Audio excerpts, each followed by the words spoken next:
The wires are a little loose, so I'll at least go to there first. I feel like it's a little too aggressive. Okay. So we're probably gonna detune it just a tad. I'm gonna take this piece of paper, take some spots,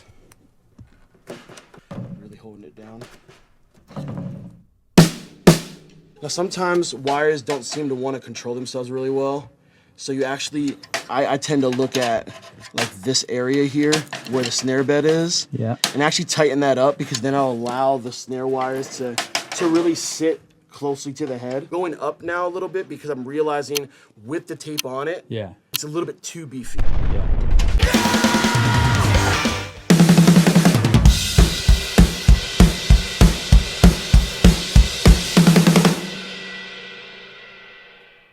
Heck yeah, dude. Thank you so much. Dude, no problem.